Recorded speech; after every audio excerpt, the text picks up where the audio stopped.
நான் வந்து யாருன்னா சன் மியூசிக்ல வந்து 2012 வந்து ஆங்கரா ஒர்க் பண்ணிட்டு இருந்தேன். ஸோ லைவ் ஷோஸ் பண்ணிருக்கேன், ரெக்கார்டர் ஷோஸ் பண்ணிருக்கேன். நான் வந்து மணிமேகலை அவங்க கூட வந்து ஷோ பண்ணும்போது என்ன பேச விட மாட்டாங்க. ஆக்சுவலா அவங்க தான் பேசிட்டு இருப்பாங்க அதிகமா. ஸோ என் கூட இருக்கும் போதுமே மணிமேகலை அந்த மாதிரி தான் பண்ணிருக்காங்க. அப்ப அவங்க சீனியர் ஆங்கர், அவங்க ஒண்ணுமே இல்ல, அவங்க வந்து மொக்கா அப்படிங்கிற மாதிரி கலாய்க்கிற மாதிரி தான் அந்த வீடியோ இருந்துச்சு. இதுவே ஏன் ஒரு குக்கு வித் கோமாளிக்கு ஒரு டிஆர்பியான ஒரு விஷயமா இருக்கக்கூடாது? ஹலோ ஹாய் வணக்கம் and welcome to Ishaan talks talks channel. So ரொம்ப நாள் கழிச்சு நம்ம வீடியோ போடுறோம். இந்த வீடியோ உங்களுக்கு பிடிச்சிருந்தா லைக் பண்ணுங்க, ஷேர் பண்ணுங்க, சப்ஸ்கிரைப் பண்ண மறந்துடாதீங்க. இந்த வீடியோ எதை பத்தி அப்படின்னு சொல்லிட்டு தமிழ்நிலையே பார்த்துருப்பீங்க. மணிமேகலை அண்ட் பிரியங்கா இஷ்யூ தான். ஸ்பெஷலா வந்து இந்த எபிசோட்ல நம்ம ஒரு 3-4 விஷயத்த வந்து பார்க்க போறோம். ஸோ அதுல குறிப்பா என்னன்னு பாத்தீங்கன்னா, மணிமேகலை அண்ட் நான் 2 பேருமே வந்து ஷோ ஹோஸ்ட் பண்ணிருக்கோம். எங்களுக்குள்ள எப்படி இருந்துச்சு அண்ட் பிரியங்கா அண்ட் மணிமேகலோட இஷ்யூ என்ன ஆக்சுவலா, ஸோ இதுக்காக சேனல் என்னெல்லாம் பண்ண போறாங்க அப்படின்னு சொல்லிட்டு லைனா டாபிக்ஸ் வந்து பார்க்க போறோம். அதை பார்க்கலாம். அதுக்கு முன்னாடி தயவு செஞ்சு கேட்கிற ரொம்ப நாள் கழிச்சு வீடியோ போடுறதுனா இந்த வீடியோ உங்களுக்கு பிடிச்சிருந்தா உங்களோட ஃப்ரெண்ட்ஸ்க்கு எல்லாருக்குமே ஷேர் பண்ணுங்க, சப்ஸ்கிரைப் பண்ண மறந்துடாதீங்க. பிரியங்கா இஷ்யூ ரீசெண்டா பயங்கர ட்ரெண்டிங்கா போயிட்டு இருக்கு. அதுக்கான காரணம் என்ன அப்படின்னு சொல்லிட்டு உங்க எல்லாருக்குமே நல்லா தெரிஞ்சிருக்கும். மணிமேகலை வந்து ரீசெண்டா ஒரு வீடியோ போட்டிருந்தாங்க அவங்களோட யூடியூப் சேனல்ல. அதாவது என்னன்னா, நான் வந்து ஷோஸ் உள்ள இருக்கும்போது ரொம்ப டாமினேட் பண்ணப்பட்டேன் அப்படின்னு சொல்லிட்டு அந்த வீடியோ போட்டிருந்தாங்க. கிட்டத்தட்ட ஒரு 6 மில்லியன் வியூஸ் தான் அந்த வீடியோக்கு வந்து போயிருந்துச்சு. எங்க இஷ்யூ அப்படின்னு சொல்லி நம்ம பார்க்கும்போது, பிரியங்காவுக்கும் அவங்களுக்கும் மிகப்பெரிய ஒரு கோல்ட் டக் ஆஃப் வார் மாதிரி வந்து ஒரு விஷயம் நடந்திருக்குல்ல. சோ அதை வந்து பாதிக்கப்பட்டுதான் மணிமேகலை வந்து வீடியோ போட்டிருக்காங்க. நிறைய பேர் உள்ள ஒர்க் பண்ணவங்களா இருக்கட்டும், வெளியில இருக்கவங்களா இருக்கட்டும், எல்லாருமே சொல்லக்கூடிய விஷயம் என்ன அப்படின்னா, பிரியங்கா எப்பவுமே ரொம்ப டாமினேட் தான் பண்ணுவாங்க கண்டிப்பா. சோ அவங்கள பத்தி அவங்க கூட ஹோஸ்ட் பண்ண ஆங்கர்ஸ் வந்து எல்லாருமே ரொம்ப பேசுறதுக்கு தயக்கப்படுறாங்க.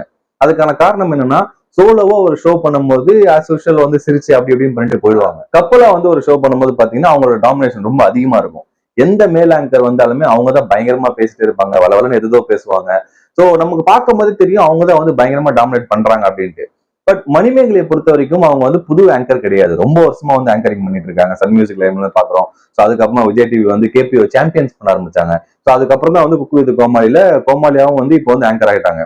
என்னதான் இருந்தாலும் அவங்களும் ஒரு சீனியர் ஆங்கர் தான் அப்படின்னும் போது கண்டிப்பா உள்ளுக்குள்ள ஒரு டக் ஆஃப் வார் நடந்திருக்கும். இது வந்து சேனல் நடக்கிற பாலிடிக்ஸ் தான். ஆனா ஷோ பாக்குற நமக்கே வந்து நிறைய விஷயங்கள் தெரியும். ஒருத்தர் ஆர்குமெண்ட் பண்ணும்போது அவங்க இன்னொருத்தவங்க வந்து கலாய்க்கணும் அப்படிங்கிறதுக்காக அவங்க ஒரு மாதிரியான ஒரு கலாயை போடுவாங்க. டாமினேட் பண்ற மாதிரி என்ன இருக்கோ சொல்லி பண்ணுவாங்க. இது எல்லாமே ரொம்ப யூஸ்வல் தான், சோசியல் மீடியாவில் நடக்கிற விஷயங்கள் தான். பட் மணிமேகலை வீடியோ போடுறாங்கன்னா அந்த அளவுக்கு அவங்க பாதிக்கப்பட்டதுனாலதான் வீடியோ போட்டிருக்காங்க அப்படிங்கிற ஒரு கருத்து தான் எல்லா இடத்துலயுமே நிலவுது. இதை வந்து ஓகே, அவங்க பாயிண்ட் ஆஃப் யோசிக்கும் போது அவங்க எவ்வளவு கூட கஷ்டப்பட்டிருப்பாங்க, பிரியங்கா எந்த அளவுக்கு டாமினேட் பண்ணிருப்பாங்க அப்படிங்கறத வீடியோ பார்க்கும்போது தெரியுது. ஆனா எனக்குள்ள ஒரே ஒரு கேள்விதான் இருக்கு. என்ன அப்படின்னா, Manimegalai is not a new anchor. அவங்க புதுசு கிடையாது, ரொம்ப வருஷமா வந்து ஷோ பண்ணிட்டு இருக்காங்கல்ல. சோ அவங்களால ஏன் அதை ஃபேஸ் பண்ண முடியல அப்படிங்கிற ஒரே ஒரு கேள்வி மட்டும் தான் நமக்குள்ள இருந்துச்சு. இத்தனை ஷோஸ் பண்ணிருக்காங்க, இத்தனை ஆங்கர்ஸ் கூட ஒர்க் பண்ணிருக்காங்க, விஜய் டெலிவிஷன்ல கிட்டத்தட்ட ஒரு 3-4 வருஷத்துக்கு மேல ஒர்க் பண்றாங்க அப்படின்னும் போது ஏன் அவங்களால ஃபேஸ் பண்ண முடியல அப்படின்னு யோசிச்சு பார்த்தா, குக்கு வித் கோமாளி எபிசோட்ஸ் போகும்போதே வந்து பாத்தீங்கன்னா மணிமேகலையோட பிரியங்கா தான் அதிகமா பேசியிருப்பாங்க. ஸோ அதை வச்சு பார்க்கும்போதே தெரியுது, எந்த லீடு கொடுத்தாலுமே ஒரு மணிமேகலை ஒரு சின்ன லீடு கொடுத்தாலும் சரி, இல்ல வேற ஏதாவது பேச வந்தாலும் பிரியங்கா வந்து டாமினேட் பண்ற மாதிரி பேசுறது, கலாய்க்கிற மாதிரி பேசுறது. ரீசெண்டா ஒரு வீடியோ கூட அவங்களே வந்து விட்டுருந்தாங்க. லைக் அவங்க மணிமேகலை எபிசோட் போடுறதுக்கு முன்னாடி நிறைய பேர் பார்த்திருப்பீங்க நினைக்கிறேன், விஜய் டெலிவிஷன்ல இருக்குது.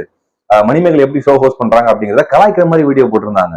பட் அதை பார்க்கும்போது நமக்கே உண்மையிலேயே மிகப்பெரிய மன வருத்தமா இருக்கு. என்னன்னா, சின்னதா பேசக்கூடிய விஷயங்கள் எடுத்து அவங்க வந்து ஒரு மாதிரி போட்டதுன்றது ரொம்ப தப்பாதான் இருக்கு.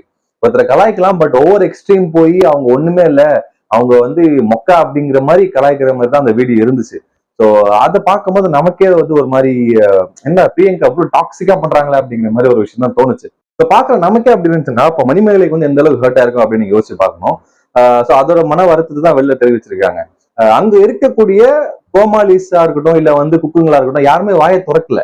எல்லாருமே வந்து சோசியல் மீடியால நம்ம பாக்குற வரைக்கும் வந்து தாமு வந்து பிரியங்காவை இது உன் ஷோ இல்லைன்னு சொல்றது, இந்த மாதிரி மீன் பேஜஸ் தான் பார்த்துட்டு இருக்குமே தவிர, அங்க ஆக்சுவலா என்ன நடந்துச்சு அப்படின்னு சொல்லிட்டு அங்க இருக்க குக்கோ இல்ல கோமாளி யாராவது ஒருத்தவங்க வாய் திறந்து சொன்னா மட்டும்தான் இந்த விஷயங்கள் வந்து வெளியே தெரிய வரும்.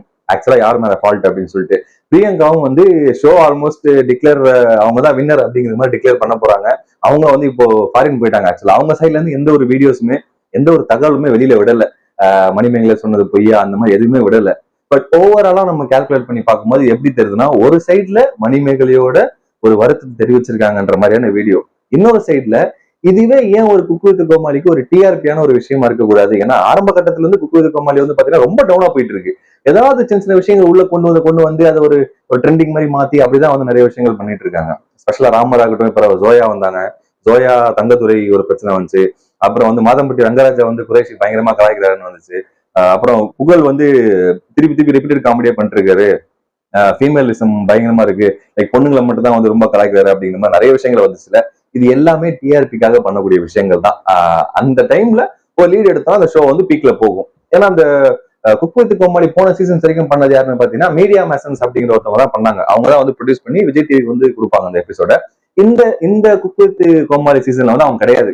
அவங்க சன் டிவிக்கு வந்து போயிட்டு டூப் அதான் டாப் குக்கு டூப் குக்கு அப்படிங்கிற ஷோ வந்து பண்ண ஆரம்பிச்சிட்டாங்களா. ஸோ அதனால வந்து அந்த ப்ரொடக்ஷன் கம்பெனி இதுல இல்லாதது ஒரு மிகப்பெரிய டிராபேக்கா இருக்கான்னு தெரியல. அந்த அளவுக்கு இவங்களால புல் பண்ண முடியுமா என்னன்னு தெரியல.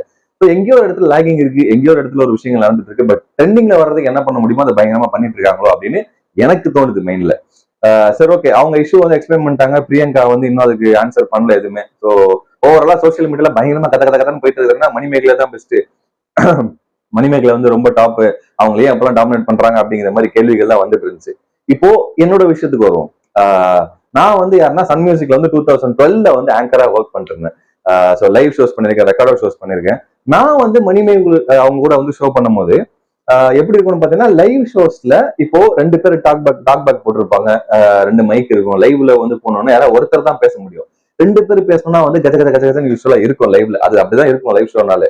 ஸோ அந்த மாதிரி ஷோஸ்ல நான் அவங்க கூட பண்ணும்போது என்ன பேச விட மாட்டாங்க. ஆக்சுவலா அவங்க தான் பேசிட்டு இருப்பாங்க அதிகமா. அது நான் எப்படி எடுத்துக்கிறது தெரியல. மேபி அவங்க சீனியர் ஆங்கர் அப்படிங்கிறதுனாலயா இல்ல வந்து எப்படி என்னால கன்வே பண்ண முடியும்னு தெரியாம ரொம்ப ஒரு சுச்சுவேஷன்ல நானும் இருந்திருக்கேன். இதே மாதிரி லைவ் ஷோ முடிச்சுட்டு நான் வெளியில வரும்போது நிறைய பேர் வந்து என்கிட்ட கேட்டிருக்காங்க, ஏன் நீங்க பேசுறதே இல்லை அப்படின்ட்டு. அப்ப யார்கிட்டயும் வாய்த்தொன்னு சொல்ல விட முடியாது. இல்லைங்க அவங்க வந்து பேச விடாம கண்டினியூஸா பேசுறாங்க, என்னால பேச முடியல அப்படிங்கிற கேட்டகரி என்னால போக முடியல. அந்த டைம்ல ஓகே சீனியர் அவங்க பேசுறாங்கன்னு தோணுச்சு. பட் ஆக்சுவலா இது எல்லாமே ஓவராலா பாத்தீங்கன்னா இது ஒரு இன்டர்னலான பாலிடிக்ஸ் அப்படின்னு தான் சொல்லுவோம்.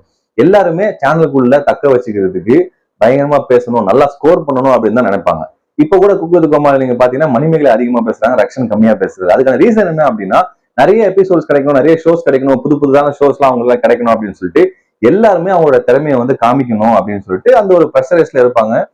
அது ஒரு டாக்டிக்ஸ்னு சொல்லலாம், அது ஒரு இன்டர்னலான பாலிடிக்ஸ்னு சொல்லலாம், அப்படிதான் சொல்லணும், பாலிடிக்ஸ்னு சொல்லணும். ஸோ அப்படிதான் இருந்துச்சு நான் ஷோ பண்ணும் போதுமே. இவங்க மட்டும் இல்லாம இன்னும் மத்த சீனியர் ஆங்கர்ஸ் கூட அப்படிதான் இருந்துச்சு. எனக்கு அப்ப புரியல ஏன் வந்து நம்ம தான் சரியா பேச மாட்டோமா அப்படிங்கிற டவுட் இருந்தது. பட் அது கிடையாது. ஆக்சுவலா நம்மள பேசவே விட மாட்டாங்க. அதுதான் உள்ளுக்குள்ள இருக்கிற ஒரு பாலிடிக்ஸ்னு சொல்லலாம். ஸோ என் கூட இருக்கும் போதுமே மணிமேகலை அந்த மாதிரி தான் பண்ணிருக்காங்க. அப்ப அவங்க சீனியர் ஆங்கர். அங்க இருந்து விஜய் டிவிக்கு போனதுக்கு அப்புறமா அந்த இடத்துல யாரு சீனியர்னு பாத்தீங்கன்னா அப்கோர்ஸ் பிரியங்கா, அதுக்கு முன்னாடி டிடி பாவனா இப்படிலாம் இருந்திருக்காங்கல்ல. எல்லா இடத்துலயுமே சீனியாரிட்டி ஜூனியாரிட்டி அப்படிங்கிற ஒரு விஷயம் கண்டிப்பா இருக்குங்க, இல்லைன்னா கிடையவே கிடையாது. ஸோ நான் இப்ப யோசிச்சு பார்க்கும்போது ஏன் அதை பத்தி நான் சொல்றேன் அப்படின்னா எனக்கும் மணிமேகலை அந்த மாதிரி பண்ணிருக்காங்க. ஸோ அதனால நான் வந்து ஏன் 10 வருஷம் முன்னாடி 12 வருஷம் முன்னாடி ரைஸ் பண்ணல அப்படின்னு கேள்வி வந்து உங்களுக்கு இருக்கும். பட் 10-12 வருஷத்துக்கு முன்னாடி சோசியல் மீடியா அப்படிங்கிறது பெருசா கிடையவே கிடையாது. வெறும் ஃபேஸ்புக் மட்டும் தான் அந்த டைம்ல இருந்துச்சு. மற்றபடி இன்ஸ்டாகிராமா இருக்கட்டும், இப்ப இருக்கிற யூடியூப் வளர்ச்சி மாதிரி அப்ப சுத்தமா கிடையாது. அதான் அப்ப பேசியிருந்தா கூட யாரும் கேட்டிருக்க மாட்டாங்க. இப்போ வந்து மணிமேகலை அவங்க ஓன் யூடியூப் சேனல் இருக்கு, பெரிய ரீச்ல இருக்காங்க. அவங்களே அந்த மாதிரி ஒரு கண்டென்ட் வீடியோ போடும் போது ஏன் நம்ம வந்து இதை பேசக்கூடாது அப்படின்னு எனக்கு தோணுச்சு. பட் எனிவே அவங்க ஒரு நல்ல ஆங்கர், நல்லா ஹோஸ்ட் பண்றவங்க, ரொம்ப சீனியாரிட்டியில இருக்கிறவங்க. ஸோ அதனால வந்து எனக்கு அது பெருசா இம்பாக்ட் ஆகல, என்னையுமே பாதிச்சிருக்கு. இப்ப கூட நான் நினைச்சிருந்தா வந்து அழுது ஒரு மாதிரி எல்லாம் வீடியோ போட்டு நீ எப்படி பண்ணிட்டாங்க அப்படி பண்ணிட்டாங்கன்னு சொல்ல முடியும்.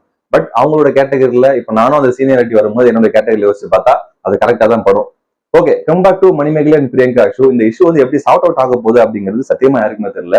இதுக்கு பதில் சொல்ற மாதிரி மாக்காப்பா வந்து பயங்கர வித்தியாசமான பதில சொன்னாரு. 2 யானைகள் சண்டை போட்டுக்கும் போது நம்ம குறுக்க போகக்கூடாது, இது நாட்டுக்கு தேவையா அப்படிங்கிற மாதிரி எல்லாம் கேட்டாப்ல.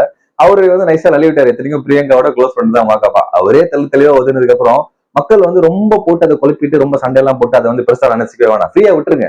ஒரு 2-3 நாள்ல வந்து அதுவே சரியாயிடும்.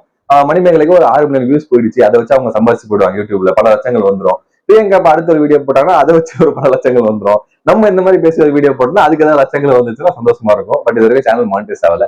ஸோ அவ்வளவுதான், இந்த வீடியோல நம்ம இவ்வளவுதான் பேச போறோம். ஸோ இதே மாதிரி அடுத்ததான் ஒரு வீடியோல உங்க எல்லாத்தையும் சந்திக்கிறேன். அது வரைக்கும் உங்களோட விடைபெறுவது உங்கள் இஷான். பாய்.